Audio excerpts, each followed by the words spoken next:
Nossos episódios tratam de incidentes graves e muitas vezes angustiantes. Se em algum momento você sentir que precisa de suporte, procure mais informações nas descrições do episódio. Terça-feira, 27 de dezembro de 1988. John Willis estava dentro de sua casa, na Avenida Hillcrest, em Ringwood, um bairro da classe trabalhadora, distante 23 quilômetros do Distrito Comercial Central da cidade de Melbourne, na Austrália. John estava com insônia e, ao invés de ficar inquieto de um lado para o outro na cama, decidiu se levantar e completar um quebra-cabeça para tentar relaxar. Sua esposa Julie e suas 4 filhas estavam dormindo. A família Willis não estava sozinha naquela noite. Havia alguém lá fora, os observando. Às 5 da manhã, John apagou as luzes e foi para a cama, se aconchegando ao lado da esposa. 30 minutos depois, um homem vestindo um macacão azul e com uma máscara de esqui entrou pela porta dos fundos da casa dos Willis. Ele foi direto para o quarto de John e Julie. Julie acordou e viu o homem em pé ao lado dela, apontando uma arma em sua direção. Ela começou a gritar desesperadamente e ordenou que as filhas fugissem de casa. O homem disse a Julie para calar a boca e parar de gritar.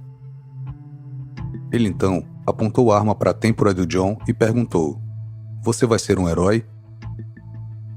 John balançou a cabeça em sinal negativo. O intruso fez John e Julie deitarem-se de bruços na cama e depois os amarrou com um fio de cobre. Ele disse a John que queria todo o dinheiro da casa. John acenou com a cabeça para a mesa de cabeceira. E o intruso pegou $35 que estavam lá. Ele então saiu do quarto dos pais, caminhando em direção ao quarto das crianças. Sharon Willis tinha 10 anos. Ela havia acordado ao ouvir os gritos de sua mãe e viu o intruso entrar em seu quarto. Sharon era descrita pelos vizinhos como quieta, bem comportada e que tocava diversos instrumentos musicais.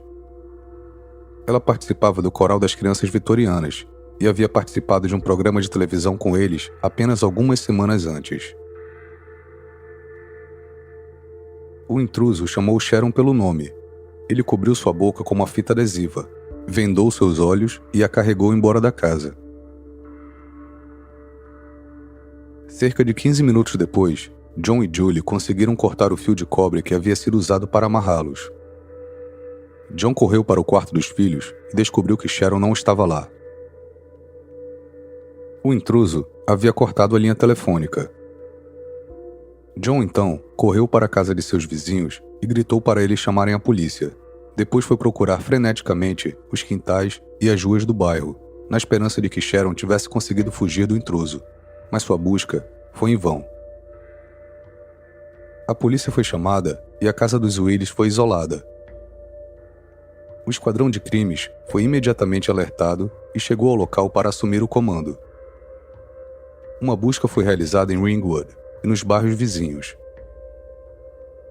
Mas não havia nenhum vestígio de Sharon, e tampouco alguma testemunha havia sido encontrada.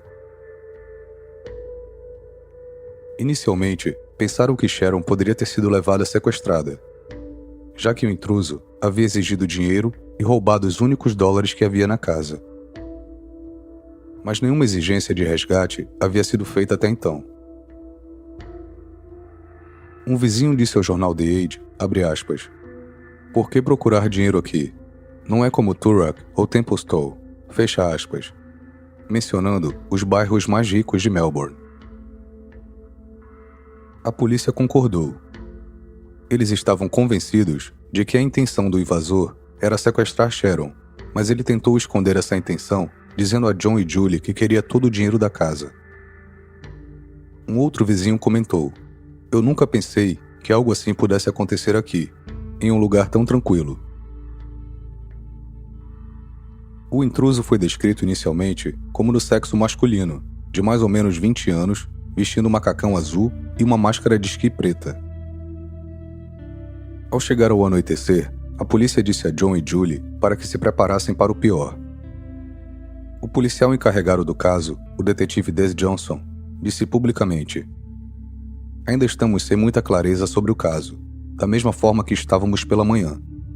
A angústia está aumentando com o passar do tempo." Às 11h15 daquela noite, um sedã veraneio branco foi visto agindo suspeito em Bayswater, um bairro localizado a 8 quilômetros ao sudoeste da casa de Sharon. O carro tinha 3 listras azuis na lateral.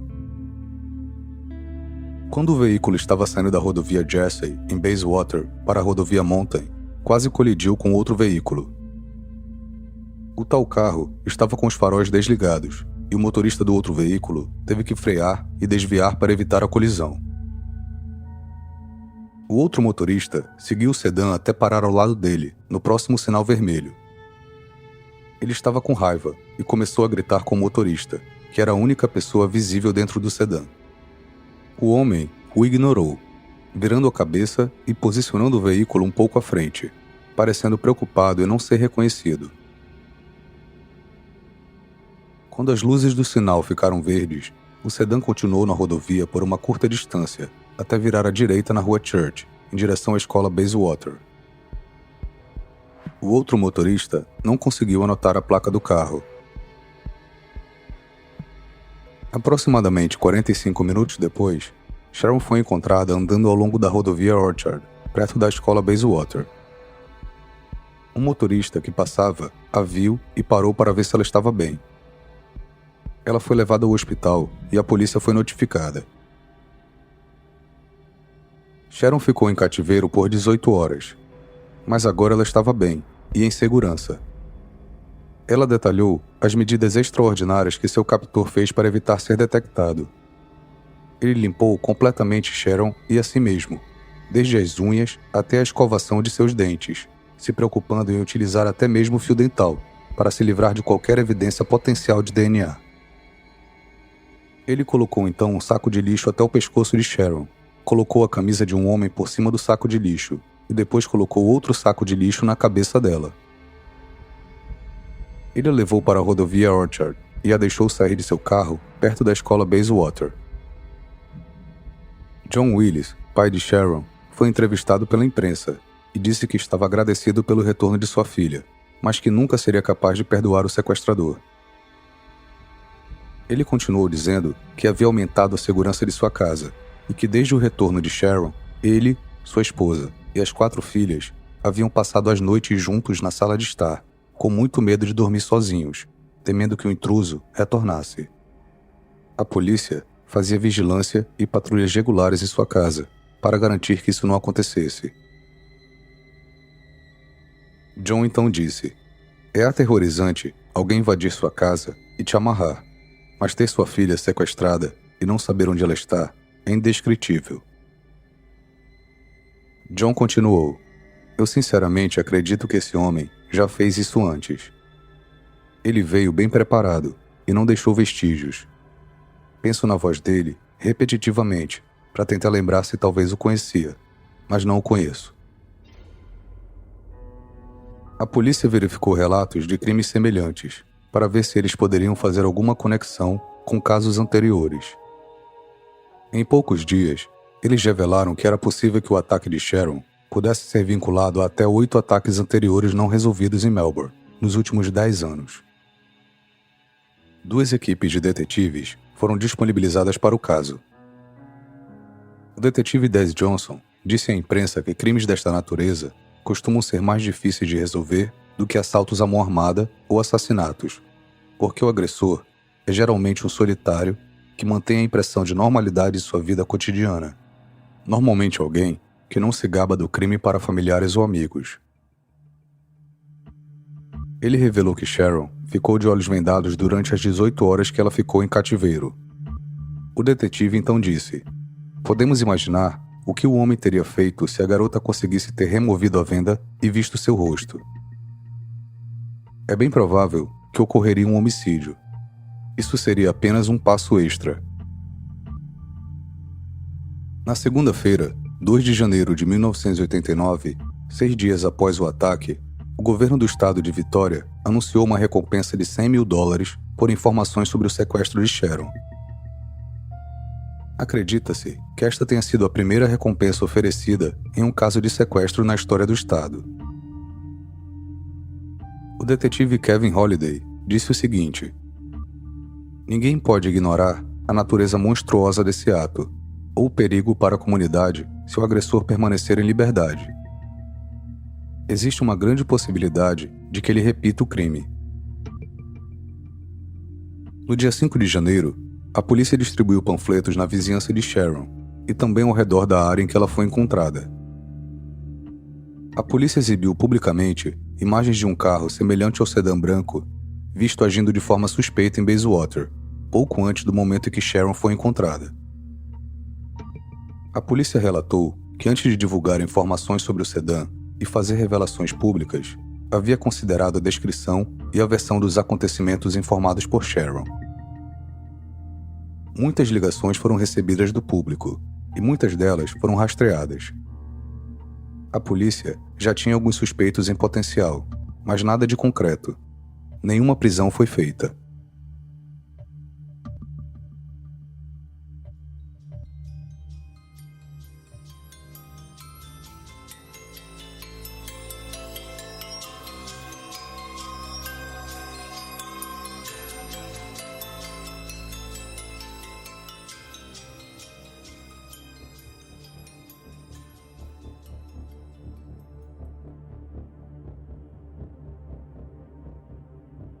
"18 meses depois, terça-feira, 3 de julho de 1990. Nicola Linus, de 13 anos, estava em casa com sua irmã Fiona, de 15. Elas moravam na Avenida Monmouth, no bairro de Canterbury, que fica a 17 quilômetros ao oeste da casa de Sharon. Canterbury é um bairro nobre, lar de vários ex-políticos de alto escalão. Muitas residências no bairro valiam mais de $1 milhão na época.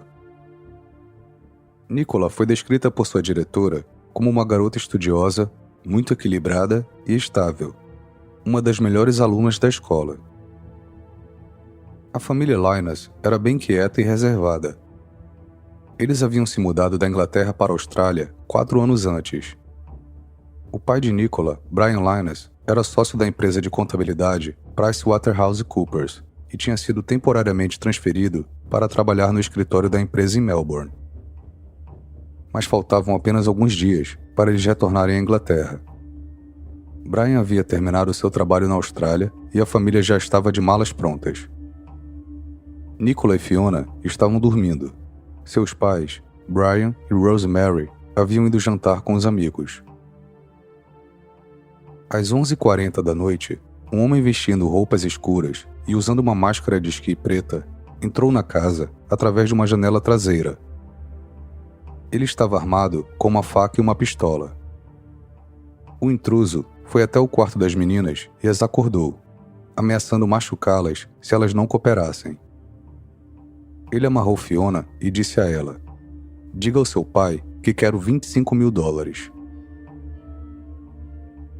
Ele direcionou Nicola até a outra sala e a ordenou para pegar seu uniforme escolar. O intruso colocou o uniforme de Nicola e algumas roupas íntimas em uma bolsa. Depois, pegou as chaves do sedã alugado que a mãe de Nicola dirigia na época. O intruso forçou Nicola a entrar no carro e partiu.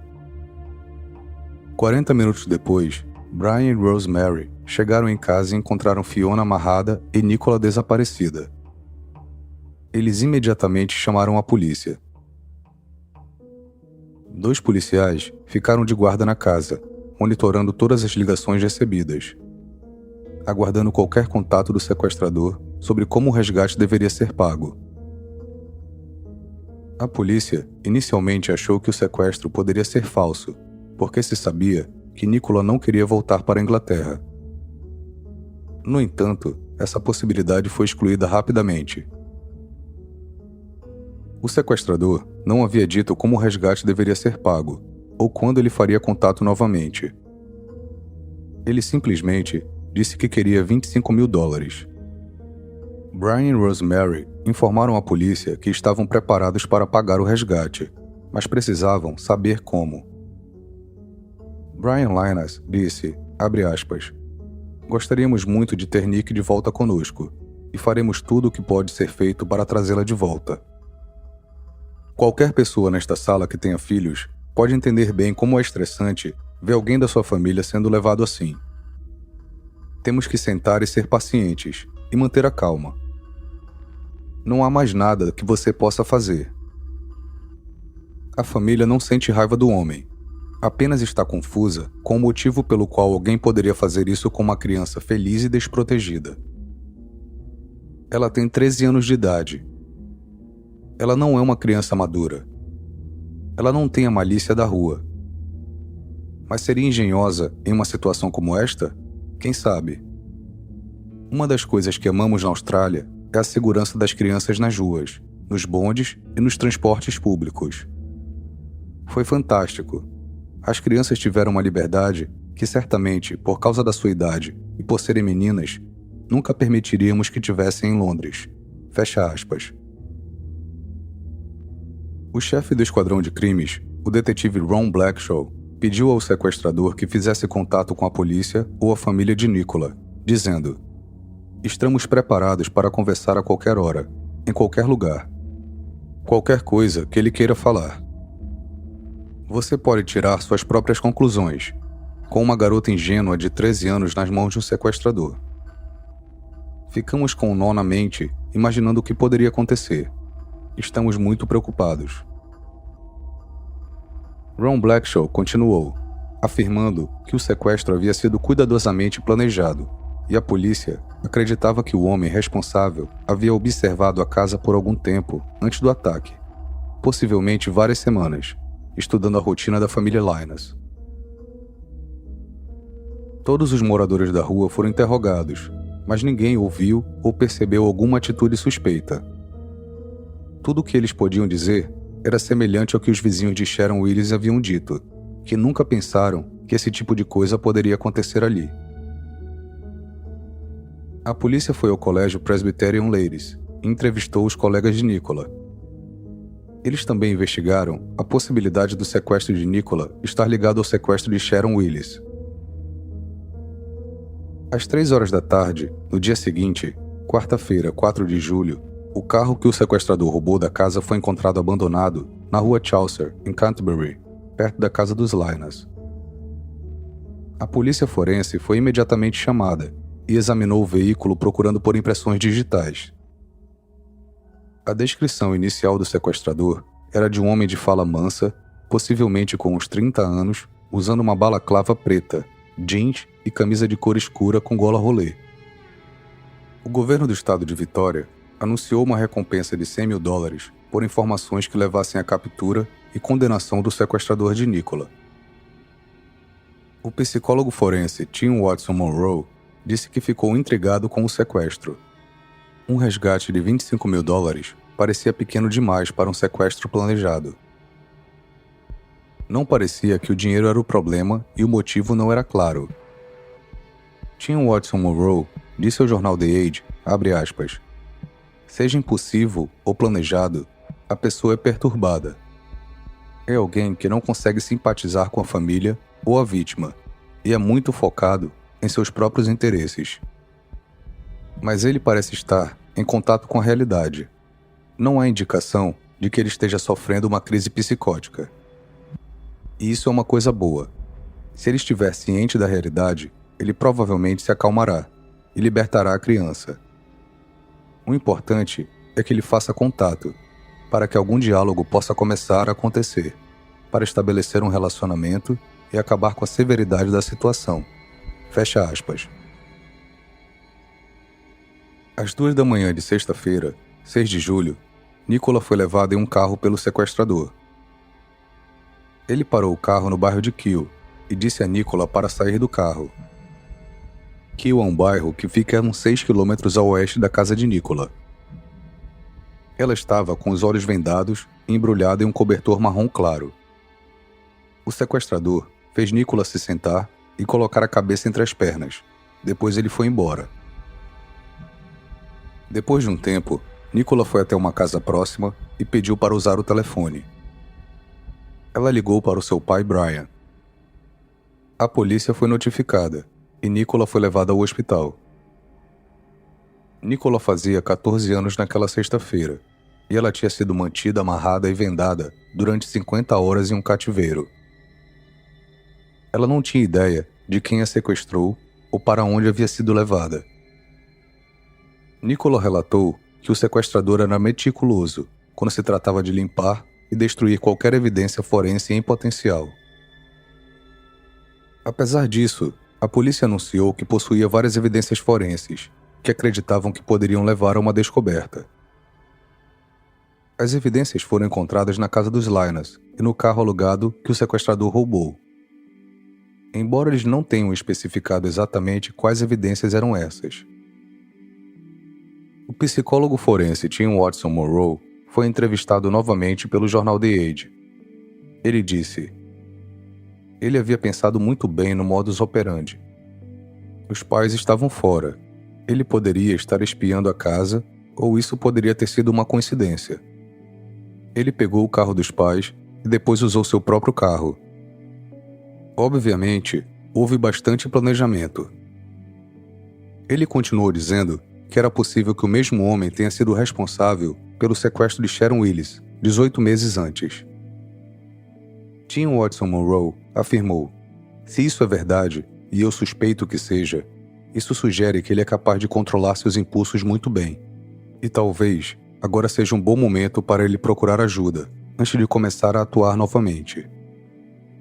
Ele continuou dizendo que seu próximo sequestro provavelmente aconteceria dentro de um período mais curto. Nicola contou à polícia que o sequestrador tinha entre 20 e 40 anos e usava uma balaclava verde escura, feita de tricô, com pontos cor de creme nos olhos e na boca. Ele tinha uma faca de cozinha serrilhada, com um cabo preto de plástico de 25 centímetros. Nicola disse que o sequestrador ficou dando voltas no carro alugado pelos pais por uns 10 minutos e depois parou na rua Chaucer, a poucas ruas da sua casa. Ela foi então colocada em um outro carro, coberta com um cobertor e mantida embaixo do painel. O sequestrador dirigiu por mais 45 minutos, depois a levou para uma casa em uma área suburbana. Ela não ouviu ninguém mais na casa durante o momento em que esteve em cativeiro. O sequestrador assistiu à conferência de imprensa do pai de Nicola e comentou sobre isso com a menina. A polícia montou um ponto de informações na rua Chaucer, onde o sequestrador trocou de carro, na esperança de que alguém tivesse visto alguma coisa. Eles também montaram outro ponto no local onde Nicola foi encontrada. Em relação a essas informações, o detetive Moloney disse: não estamos seguindo nenhuma pista específica, mas algumas investigações parecem promissoras. A polícia então bloqueou uma rua no bairro de Canterbury e parou todos os carros para perguntar se as pessoas haviam estado na área na noite em que Nicola foi sequestrada. Depois perguntaram se havia visto algum suspeito. Às vezes, o engarrafamento era de 500 metros. Alguns acusaram a polícia de recorrer a essa tática porque estavam ficando desesperados. O detetive Moloney negou isso, dizendo estar confiante de que o caso seria resolvido, não em 5 minutos, mas era um caso solucionável. A polícia acreditava que o sequestrador havia rondado a escola de Nicola, porque ele havia dito a ela para pegar seu uniforme escolar. Surgiram relatos de vários homens suspeitos vagando pelo terreno da escola. Outro caso relacionado aos sequestros de Sharon Willis e Nicola Linus veio à tona.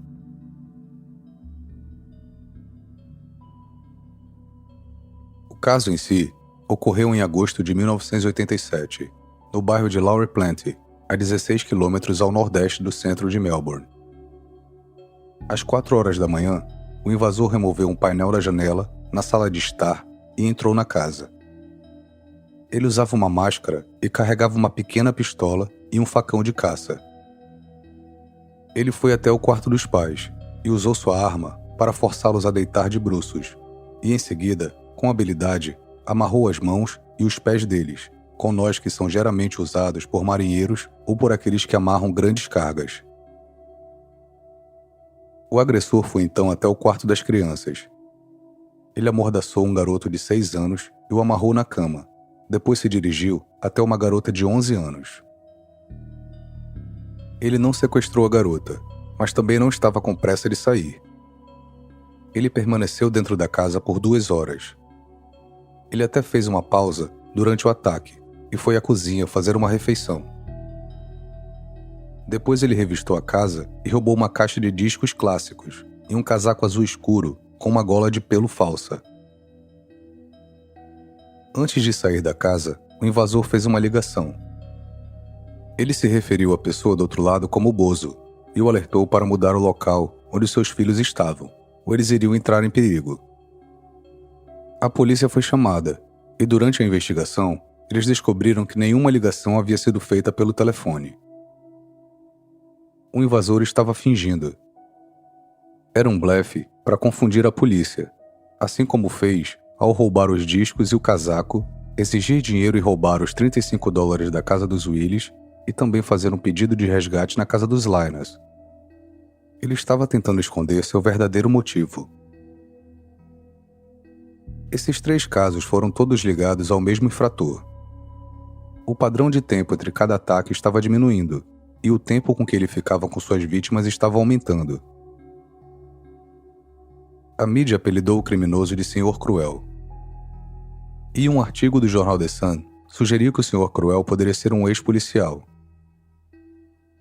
Alguns detetives anônimos aparentemente apoiavam essa teoria, devido à obsessão do Sr. Cruel em limpar e destruir pistas e por seu aparente conhecimento da ciência forense. Um detetive anônimo disse no artigo o seguinte: pode ser um ex-policial, pode ser um médico, pode ser técnico de laboratório, mas quem quer que seja, ele é astuto. O detetive Maloney foi o único policial mencionado no artigo. Ele disse: os detetives estão olhando para todos os cenários possíveis e para pessoas de diversas origens. Ele poderia ser qualquer pessoa. Outro policial rejeitou a alegação de que o Sr. Cruel seria um ex ou atual policial, dizendo que ele poderia ser qualquer pessoa que tenha lido muitos livros sobre detetives e sabia algo sobre procedimentos e evidências forenses. Quem quer que fosse o Sr. Cruel, a polícia não estava prestes a resolver o caso, e em setembro de 1990, eles pediram ajuda ao FBI para compilar um perfil. O FBI forneceu um perfil extenso sobre o possível Sr. Cruel. No entanto, os detalhes não foram divulgados imediatamente ao público. A polícia também anunciou que acreditava que o Sr. Cruel era responsável por pelo menos 6 ataques desde 1984. Embora não tenham divulgado detalhes sobre os outros ataques, disseram que nem todas as vítimas eram crianças. Pelo menos um foi descrito como, entre aspas, em idade madura. 9 meses depois, sábado, 13 de abril de 1991. Carmen Chain, de 13 anos, estava em casa assistindo televisão com suas 2 irmãs mais novas, Carly, de 9 anos, e Karen, de 7, na rodovia Serples, em Temple's Hall, um bairro rico de Melbourne, próximo dos outros ataques do Sr. Cruel. Carmen era aluna da mesma escola que Nicola Linus frequentava. A diretora de Carmen a descreveu como encantadora, educada e animada, que tinha um bom grupo de amigos. Conhecida como uma aluna muito estudiosa, que esperava ser uma advogada um dia. As meninas estavam em casa sozinhas, pois seus pais, John e Phyllis Chan, estavam trabalhando em um de seus 2 restaurantes chineses. Seus pais trabalhavam longas horas, e não era incomum que as meninas ficassem em casa sozinhas. John e Phyllis eram trabalhadores extremamente esforçados, cada um trabalhando de 15 a 18 horas por dia. Por volta das 9 horas da noite, o Sr. Cruel violou um sofisticado portão de segurança e conseguiu entrar na residência, que era rodeada por um muro alto de tijolos. Ele caminhou até um dos carros da família Chen, estacionados na entrada da garagem. Em tinta spray branca, o Sr. Cruel escreveu: troco, mais por vir. e negócio de drogas asiático. Outro blefe para tentar confundir a polícia. Acredita-se que ele entrou por uma porta ou janela destrancada. Carmen, Carly e Karen estavam em um dos quartos assistindo a um especial de TV de Marilyn Monroe.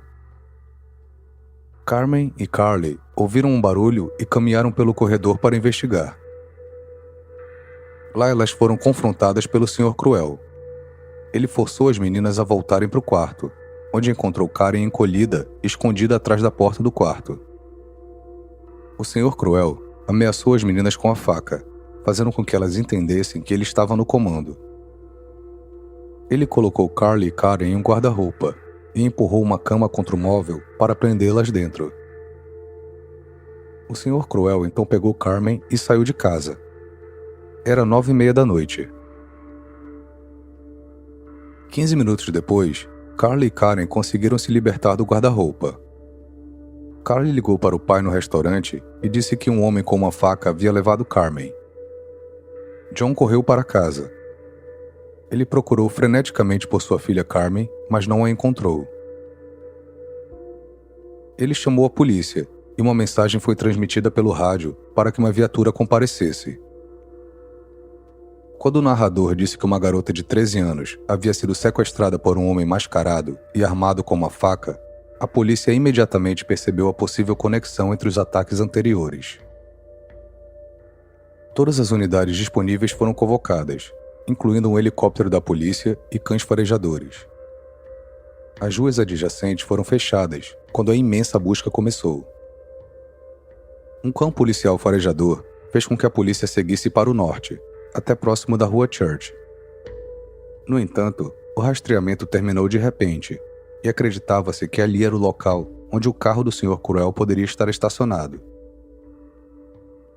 Testemunhas foram interrogadas, mas ninguém tinha ouvido ou notado nada. Templestowe é uma área residencial rica, afastada do centro da cidade.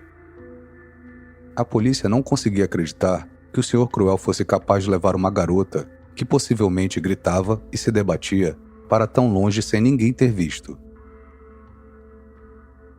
A última descrição do Sr. Cruel era que se tratava de um homem com idade entre 25 e 35 anos.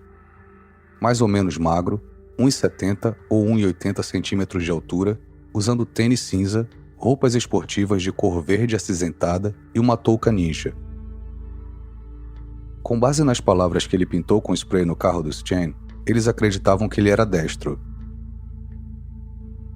O policial encarregado do caso de Carmen foi o detetive David Sprague. Ele imediatamente pediu ajuda ao público. Ele disse que a polícia queria ouvir qualquer pessoa que conhecesse um colega de trabalho, amigo ou parente que havia sumido inexplicavelmente no momento do sequestro de Carmen. Outra coisa se destacou. Era o período de férias escolares. Nicola Linus e Sharon Willis também foram sequestradas durante o mesmo período. A polícia não tinha dúvida de que o Sr. Cruel estava espiando a casa dos Chen e sabia que as 3 meninas estavam sozinhas. Embora os detalhes exatos não tenham sido divulgados, a polícia disse que a cada ataque, o Sr. Cruel havia se tornado ainda mais cruel com suas vítimas. O criminologista Paul Wilson disse ao Sydney Morning Herald o seguinte: "Eu acho que se ele for pego, muita gente ficará chocada. Eles o conhecerão como um homem inteligente, quieto, talvez até introvertido." Acreditava-se que o Sr. Cruel acompanhava sua própria publicidade. Ele gostava de ler sobre si mesmo no jornal e já havia respondido aos apelos. O inspetor Sprague pediu que ele libertasse Carmen, pois ela sofria de asma, não tinha seu aerosol ali e poderia sofrer um ataque severo por causa do estresse. Na terça-feira, 16 de abril, John e Phyllis Chen fizeram uma coletiva de imprensa emocionante. Os Chen tinham esperança, pois ele havia libertado todas as outras garotas. Alguns policiais que atuavam no caso haviam trabalhado 36 horas seguidas. Na sexta-feira, 19 de abril, as irmãs de Carmen escreveram cartas para sua irmã e para o Sr. Cruel. Já havia se passado 6 dias desde o sequestro de Carmen. Esse era com certeza o período mais longo que o Sr. Cruel havia mantido a sua vítima. A polícia divulgou as cartas, esperando que o Sr. Cruel as lesse e libertasse Carmen. Karen, de 7 anos, escreveu: Querida Carmen, tenho saudades de você toda hora.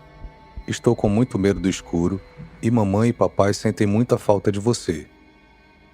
Mimi está doente, porque também está com saudades. Com amor, Karen. Mimi era o cachorro da família. Carly, de 9 anos, escreveu: Quem tiver com minha irmã, gostaria que ela voltasse, porque então ela pode me ajudar com meu dever de casa e também cuidar bem de minha irmã e de mim. Carmen, eu acordo o tempo todo. Eu preciso de você, Carmen. Por favor, traga Carmen de volta. Carmen, a mãe, o pai, Karen e eu estamos esperando por você. Todos nós sentimos muito a sua falta com nossos corações. Com amor, Carly. O detetive Kevin Holliday disse que a preocupação dos investigadores estava aumentando à medida que Carmen continuava desaparecida. Ele afirmou: Obviamente, quanto mais tempo leva, maiores são as nossas preocupações. Agora estamos nos aproximando de uma semana. Temos sérias preocupações. Nós estamos abalados. São as tragédias da vida que vemos o tempo todo. Eu acho que esta em particular provavelmente afetou muito mais pessoas do que imaginamos, atraindo mais atenção da mídia. O inspetor Sprague voltou a responder a perguntas e rumores sobre a culpação do Sr. Cruel. Ele disse: Poderia ser bem um policial que está trabalhando agora. Poderia ser um ex-policial. Também poderia ser um advogado, ou apenas alguém que tem um bom conhecimento em ciência forense. Ele também poderia ser um criminoso, que antes foi solto por meio de provas forenses.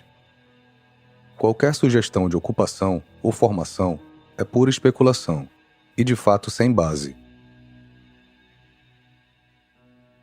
Ele também disse que nos 25 anos de polícia, nunca havia tentado investigar um criminoso tão calmo, calculista e que possuía um conhecimento tão amplo da ciência forense. Sabendo-se que o Sr. Cruel já havia tentado confundir a polícia com pistas falsas, o fato de Carmen e Nicola serem estudantes da mesma escola poderia ter sido uma tática de disfarce do Sr. Cruel. Simplesmente, uma outra manobra para concentrar a atenção da polícia nos funcionários da escola. Também poderia ter sido o local em que o Sr. Cruel encontrou suas vítimas, ou isso poderia ter sido apenas uma coincidência.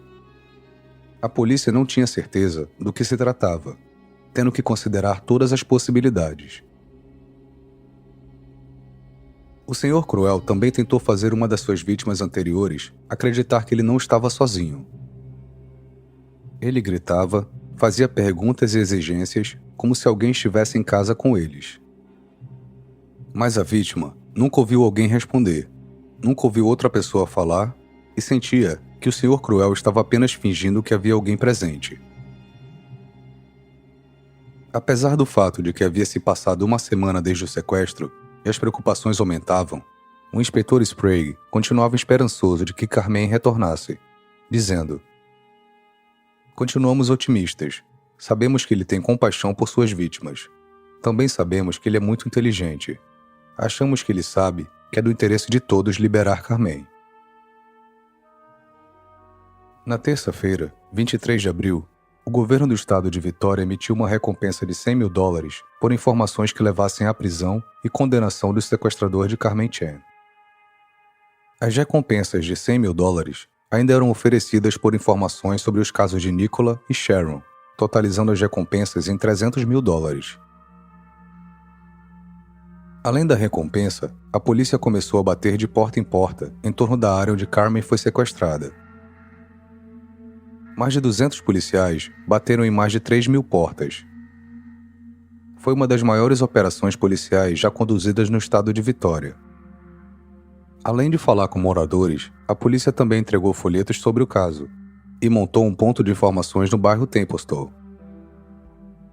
Além de bater de porta em porta, Os pedidos públicos de informações resultaram em mais de 3.000 ligações telefônicas feitas para a linha direta da polícia. Os detetives esperavam que o Sr. Cruel libertasse Carmen antes do final das férias escolares. Quando chegou segunda-feira, 29 de abril, o primeiro dia de volta às aulas, as esperanças de encontrar Carmen viva haviam diminuído drasticamente. A polícia estava seriamente preocupada com a sua segurança. Os alunos do colégio católico onde as meninas estudavam começaram o novo período escolar com uma comunhão especial, orando pelo retorno seguro de Carmen. A polícia também solicitou que os alunos preenchessem um questionário que perguntava sobre qualquer atividade suspeita que poderiam ter visto na escola ou nas casas. A polícia compilou uma lista de mais de 130 pessoas que eles acreditavam serem capazes de sequestrar crianças. Alguns nomes foram fornecidos por membros do público, e outros foram identificados através de registros policiais. Os antecedentes de todos esses suspeitos foram cuidadosamente investigados, estabelecendo o estado civil, identificando os carros que dirigiam, suas ocupações e verificando se as suas parceiras haviam viajado durante o período das férias escolares. Na quarta-feira, 1º de maio, foi anunciado que havia sido criada uma força-tarefa especial para investigar o caso do Sr. Cruel. A força-tarefa se chamava Operação Spectrum, e David Sprague era o detetive encarregado, e ele já havia liderado a investigação do sequestro de Carmen. Eles publicaram um pôster colorido com fotografias de Carmen, Nicola e Sharon, intitulado Sequestro de Crianças. O pôster foi exposto em todas as delegacias de polícia de Vitória, em estações de trem, em quadros de avisos em shopping centers e impressos em todos os principais jornais. Você encontrará um link para visualizar o pôster nas descrições do episódio. No pôster, há uma foto de Sharon, Nicola e Carmen, junto com breves detalhes sobre os sequestros, incluindo as datas. Também são mencionadas as informações sobre a recompensa de $100.000 para cada caso, 300 mil no total. O pôster faz 3 perguntas. 1. Você acredita que conhece a identidade deste homem? 2. Você já informou a polícia de suas suspeitas? 3. Onde estava o homem durante as datas acima? O telefone da polícia está impresso na parte inferior. Na quinta-feira, 2 de maio, a mãe de Carmen, Phyllis Chen, escreveu uma carta aberta ao Sr. Cruel, pedindo que ele libertasse sua filha. Ela escreveu: Para o homem que levou Carmen Chen. Caro Senhor Gentil, não o Senhor Cruel. Sentimos muita falta de Carmen. Por favor, deixe Carmen ir embora. Sabemos que você é uma pessoa gentil e carinhosa. Esperamos que Carmen esteja segura com você. A escola já começou, e seria bom se Carmen pudesse retornar às aulas. Obrigada por deixá-la livre, para podermos reconstruir nossas vidas. Por favor, ouça nosso apelo. Com amor da família Chen. Pai, mãe e irmãs de Carmen. Uma amiga da família Chen, Jennifer Walsh, também escreveu uma música. Não conseguimos encontrá-la em nenhum lugar. No entanto, a letra é a seguinte: Uma mãe chora por sua filhinha que nunca voltou para casa. Agora, uma família vive em um mundo despedaçado, com a casa abalada. Seus gritos de socorro ecoam em seus ouvidos, seus olhos implorando por libertação. Você sente seus medos crescendo. Porque somente você pode aliviar essa dor. Por favor, Sr. Cruel, solte ela, com segurança, sem danos. Por favor, Sr. Cruel, leve ela de volta, aos braços da família. Por favor, Sr. Cruel. Por que não olhar profundamente para dentro de si e encontrar bondade em sua alma? Deixe ela voltar à sociedade. Liberte-a de seu poder. Por favor, Sr. Cruel. Por favor, Sr. Cruel. Por favor, Sr. Cruel.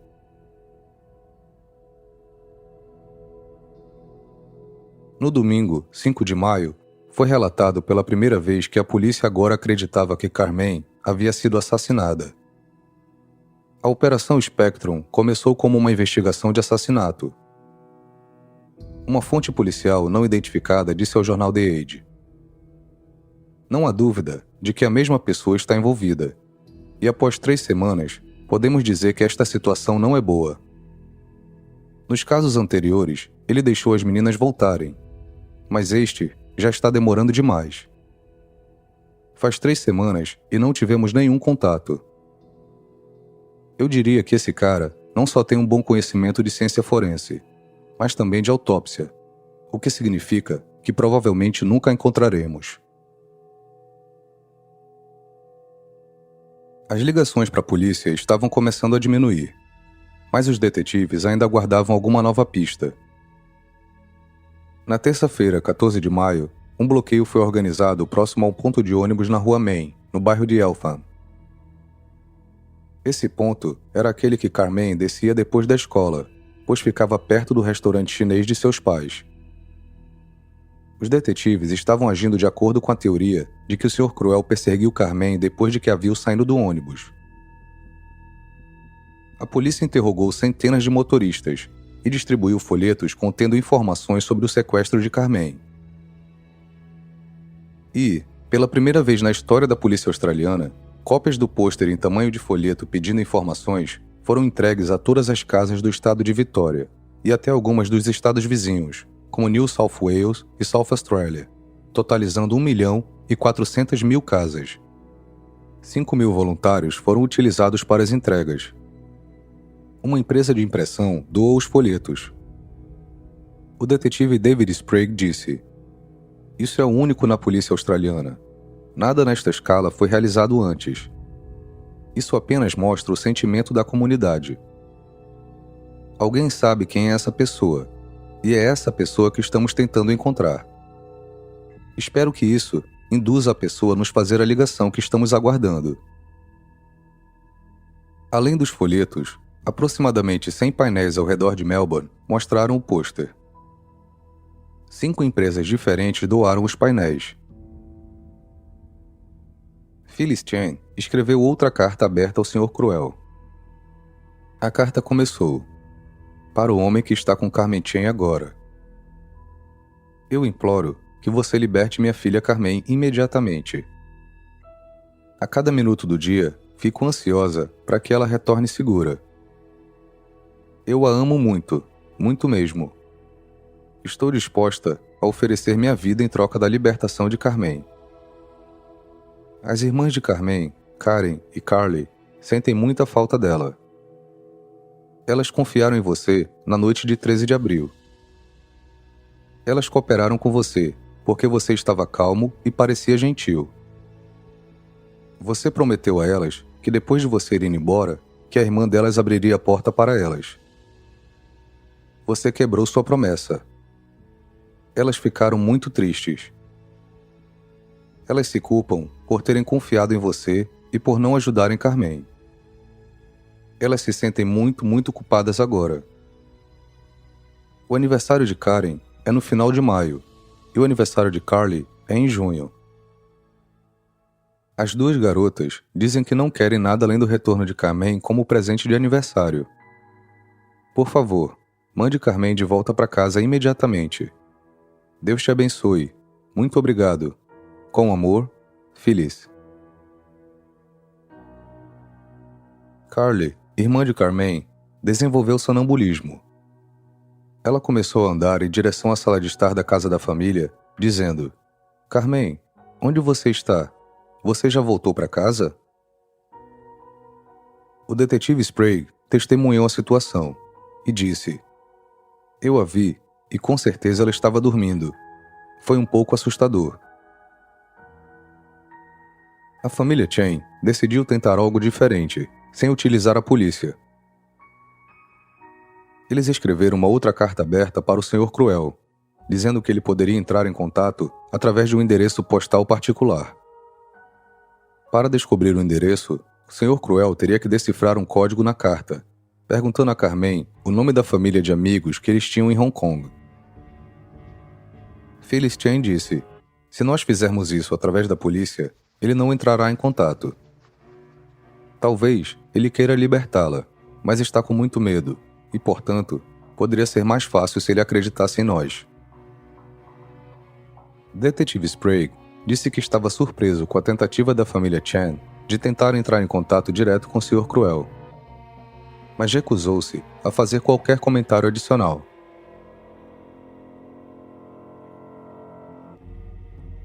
Além dos problemas pelos quais a família Chen estava passando, na quinta-feira, 11 de julho, um prisioneiro chamado Peter Alan Reid, junto com Vince de Paula, um oficial federal de carceragem, foram acusados de cometer uma absurda tentativa de extorsão.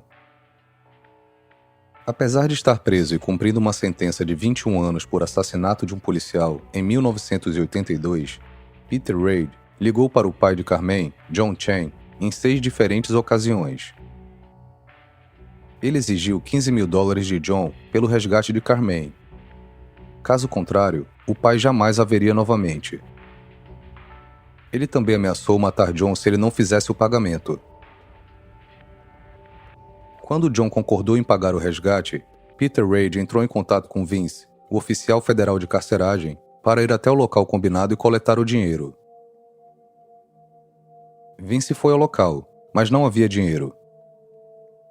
A polícia estava ciente da tentativa de extorsão e colocou um rastreador no telefone de Chan após a primeira ligação. Ambos foram presos e a polícia executou vários mandados de busca. Nenhum deles sabia nada sobre o sequestro de Carmen, ou sequer onde ela estava. Eles estavam apenas tentando obter dinheiro da família Chen. Essas ações foram descritas como um brutal ataque psicológico na família. A família Linus já havia retornado para sua terra natal. Os detetives da Operação Spectrum voaram até a Inglaterra a fim de interrogar Nicola novamente, devido a ela ter sido a pessoa mantida em cativeiro por mais tempo pelo Sr. Cruel. Ela agora teve mais tempo para refletir e a esperança dos detetives era que ela poderia relembrar novos detalhes para ajudar nas investigações. O detetive Sprague disse: velhas feridas são abertas enquanto a família está apenas tentando voltar à normalidade. Mas a família compreende que nós estamos tentando pegar esse cara. Quanto mais informações soubermos, maior a chance de prendê-lo. Próximo de completar 1 ano do sequestro de Carmen, o jornal The Age publicou uma reportagem sobre o caso. Um amigo próximo da família Chan, Paul Williams, disse o seguinte sobre Phyllis Chan, mãe de Carmen, abre aspas, eu acredito que ela está muito mais controlada agora, já que se passou 1 ano desde o trauma. Ela está mais ou menos conformada em aceitar que Carmen não esteja mais viva, e está tentando lidar com isso em sua vida, mas certamente de maneira diferente do que há 12 meses atrás. Fecha aspas. Sanepar para quem? Para famílias de baixa renda. Água e esgoto com 77% de desconto. Para famílias vulneráveis, caixa d'água de graça. E de graça também é a primeira ligação de esgoto para famílias que estão em municípios com menos de 90% de ligação de esgoto. Sanepar, para mim, para você, para todos os paranaenses. A vida com a Sanepar é melhor. Paraná, terra de gente que trabalha e cuida.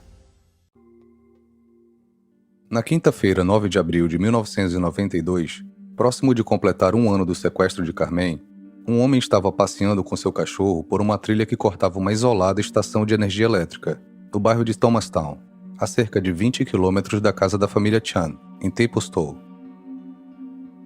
Parte da área foi usada como um local para despejo de aterro sanitário. A área havia sofrido danos, fazendo com que uma cova rasa ficasse descoberta. O homem achou um esqueleto humano a aproximadamente 20 metros de distância de um riacho chamado Edgar's Creek.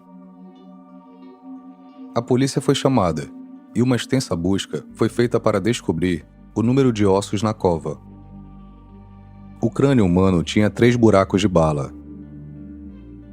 A polícia conseguiu confirmar que o corpo era de Carmen Chen.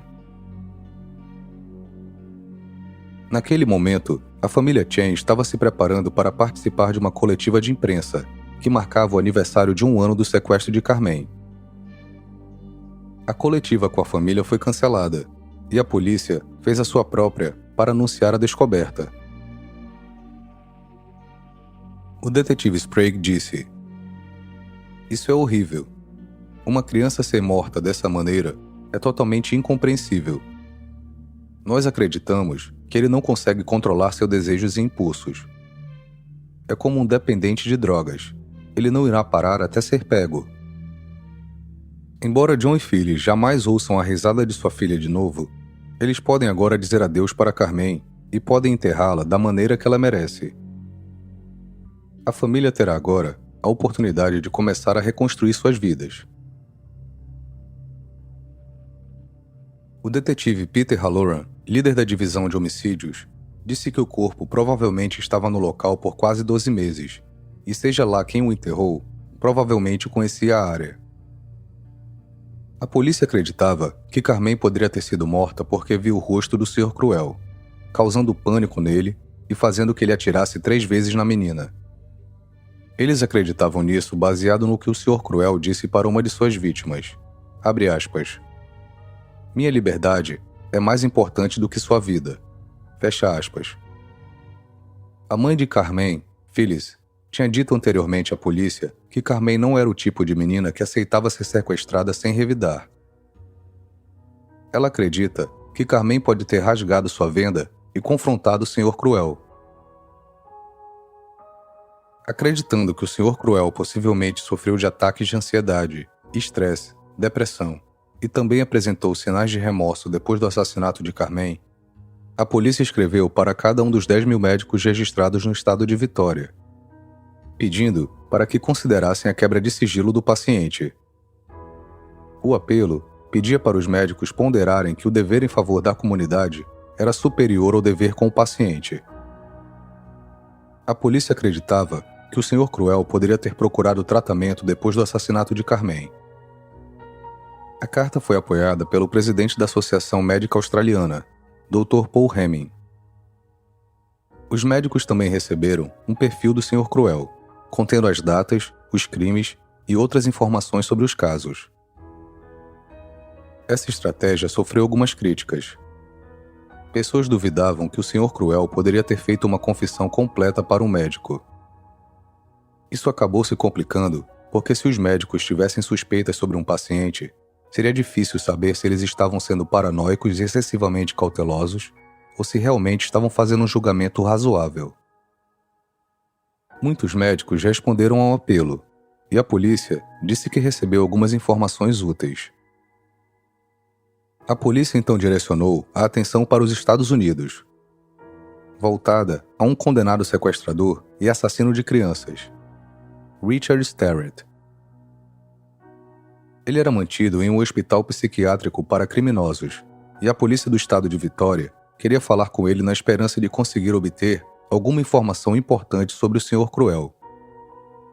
Assim como o Sr. Cruel, Sterrett sequestrou várias adolescentes, mantendo-as em cativeiro por vários dias, depois as libertava. Contudo, ele acabou atirando e matando uma de suas vítimas. O perfil forense de Sterrett apontava semelhanças ao do Sr. Cruel. O quão útil ele foi, ou até mesmo se ele falou com a polícia, são fatos desconhecidos.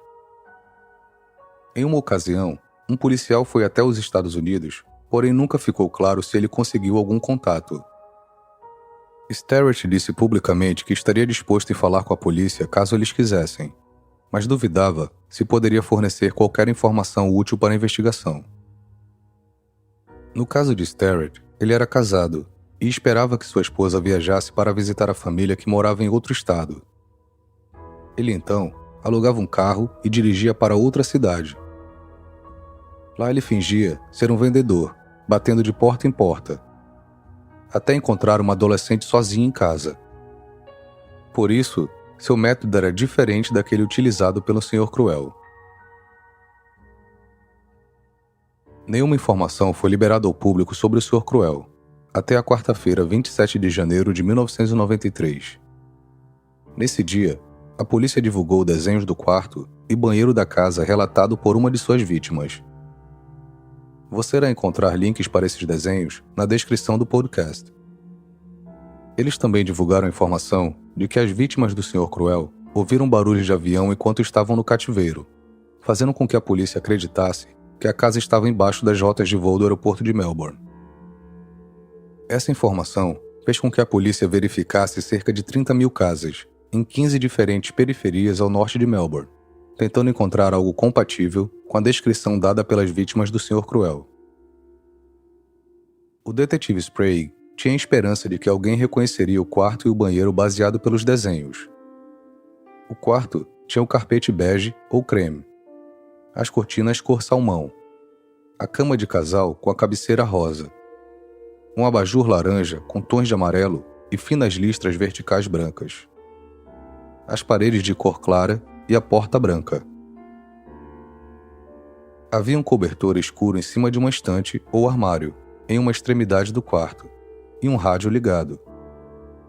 Acreditava-se que a decoração interna era dos anos 1988 até 1990.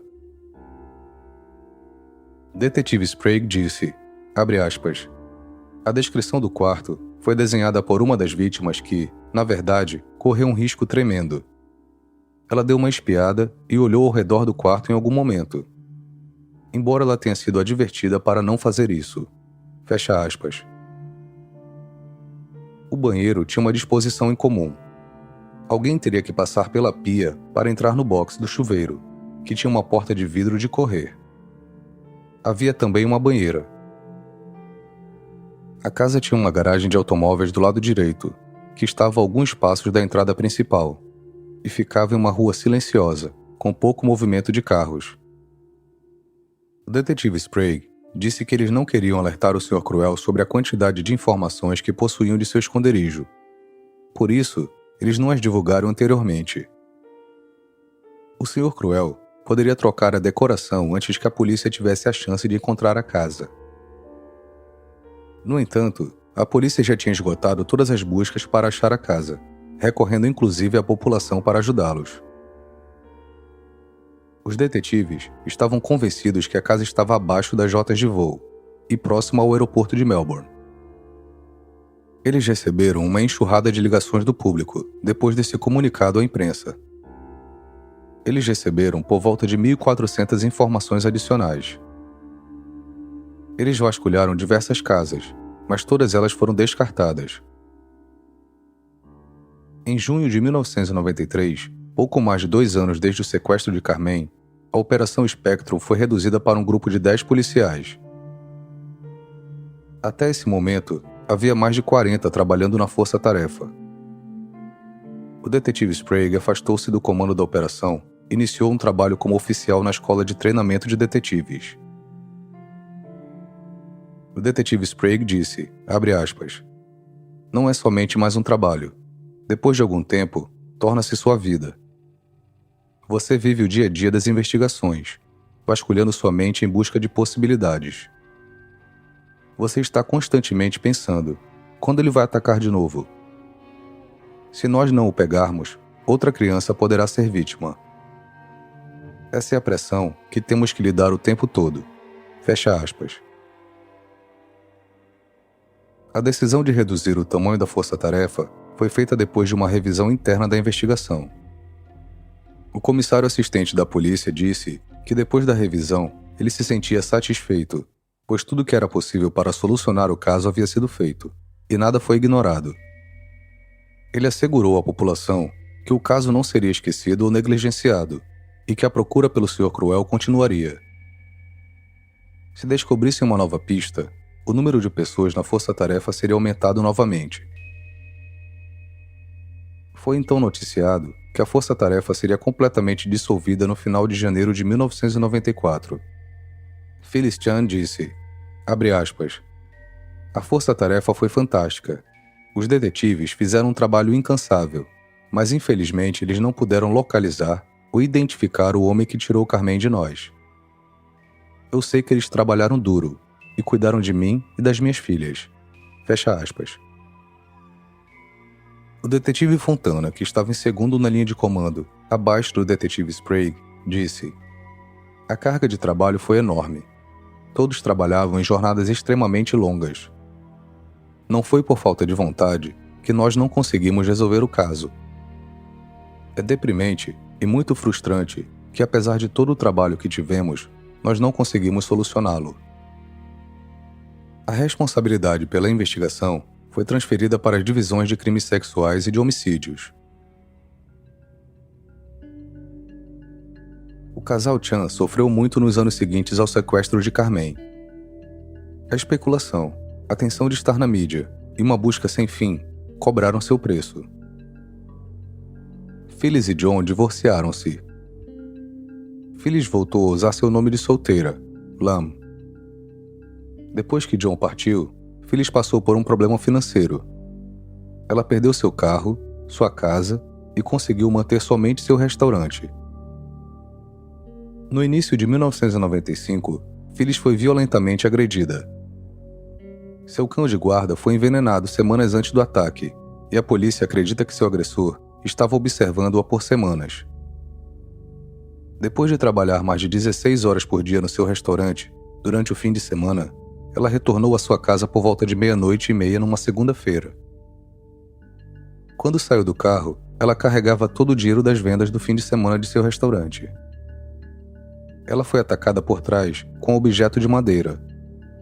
Ela implorou: eu sou a mãe de Carmen Chan. Por favor, não. Mas levou vários golpes na cabeça, antes do agressor fugir com o dinheiro. Ela precisou passar por uma cirurgia, recebendo 60 pontos, e ficou hospitalizada por quase uma semana até se recuperar. Um ex-funcionário de Phyllis foi responsabilizado pelo ataque. A investigação deixou feridas na saúde, casamentos e na vida familiar de muitos oficiais envolvidos também. 6 anos após a morte de Carmen, um inquérito federal foi solicitado. O juiz determinou que Carmen morreu por ferimentos à bala na cabeça, provocados por uma arma de fogo, disparada por pessoa desconhecida. A data e local onde Carmen foi morta não pôde ser determinada. O juiz disse que o caso iria permanecer aberto. A Operação Spectrum, até então, foi a maior força-tarefa da história do estado de Vitória. Muitos recursos foram utilizados e a população do estado exigia que o crime fosse solucionado. A operação durou quase 3 anos. 27 mil pessoas foram interrogadas. 10.800 pistas foram investigadas. 910 mil quilômetros foram percorridos seguindo essas pistas. O FBI e a Scotland Yard foram consultados. 30 mil residências foram revistadas. A polícia trabalhou 25 mil horas, sem horas extras remuneradas. Existe ainda 32 pessoas que a força-tarefa identificou como possíveis suspeitos, que até então não era possível eliminar da investigação. O custo total da investigação foi de aproximadamente 3.800.000 dólares. Como consequência dos inquéritos e das investigações realizadas pela Força-Tarefa, 74 pessoas foram acusadas de infrações como conspiração, uso indevido de equipamentos de telecomunicação, delitos relacionados a armas de fogo e drogas, estupro, incesto e pornografia infantil. Mudanças na legislação de pornografia infantil foram feitas, como resultado da investigação, assim como o fortalecimento da legislação relacionada a crimes sexuais em áreas frequentadas por crianças. Mas eles não conseguiram identificar o homem que procuravam desesperadamente. No aniversário de 25 anos do sequestro de Carmen Chan, em 2016, uma nova recompensa foi anunciada. $1 milhão foi disponibilizado para quem fornecesse informações que levam à prisão e condenação de seu assassino. Eles também anunciaram que o diretor da promotoria pública poderia garantir a qualquer um com a informação a imunidade sobre as acusações. O ex-membro da Força-Tarefa e atual comissário assistente, Stephen Fontana, disse: Nós sempre sustentamos que haverá alguém na comunidade que é um colaborador ou conhece o criminoso desse caso. Sempre pensamos que alguém saberia e estaria por perto dele, e sabia quem ele era. Ele passou a dizer que ainda acreditava que o Sr. Cruel estava vivo e que ainda teria itens roubados de suas vítimas. O detetive Sprague descreve o caso como um peso nas costas ainda presente. Haviam muitos suspeitos, ao invés de alguns poucos. Ele acredita ser possível que o Sr. Cruel era uma das dezenas de milhares de pessoas que a polícia interrogou durante a investigação. Em 2012, David Sprague contou ao jornal The Herald Sun alguns problemas que a Operação Spectrum enfrentou. Essa declaração se refere ao caso de Carmen Chan e dizia: "A cena do crime não foi preservada como deveria. Tivemos muitos problemas com isso. Infelizmente, os primeiros policiais encarregados montaram um posto de comando dentro da casa. Isso foi um desastre, com pessoas pisando por toda parte. Eles não lacraram a cena do crime como deveria ser feito." Ele também informou ao The Herald Sun sobre um momento em que a Operação Spectrum identificou o Sr. Cruel como sendo o provável responsável por uma série de ataques anteriores em Melbourne. Quando eles revisaram as evidências dos casos, descobriram provas vitais que haviam desaparecido. A fita adesiva que o Sr. Cruel usou para vendar uma de suas vítimas tinha sumido. O Sr. Cruel não foi tão cuidadoso nos primeiros ataques como foi nos posteriores, então seu DNA poderia ter ficado na fita e ser descoberto com os avanços da tecnologia.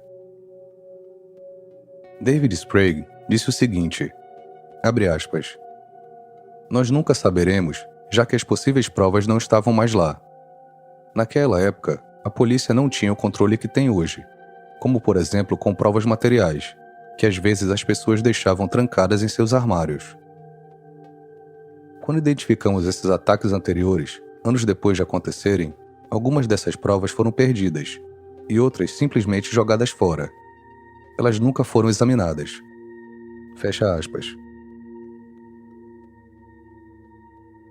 A Operação Spectrum, na verdade, mudou a maneira que os detetives do estado de Vitória conduzem investigações, com a introdução de normas mínimas para coisas como provas materiais, preservação da cena do crime e manutenção de registros.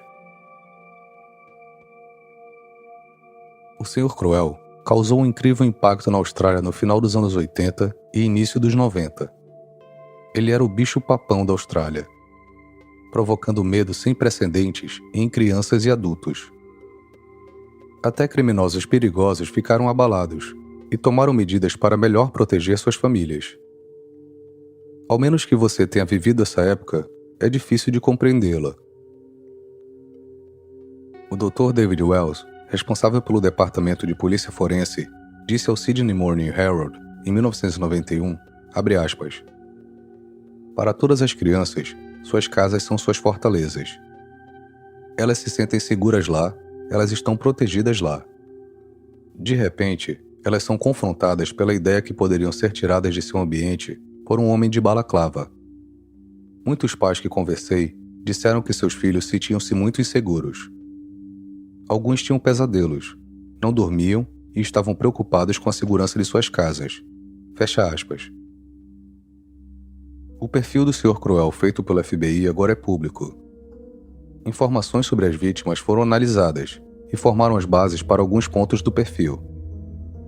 Tenha em mente que um perfil é somente um guia, e não uma ciência exata. Ninguém deve ser desconsiderado apenas por não se encaixar no perfil.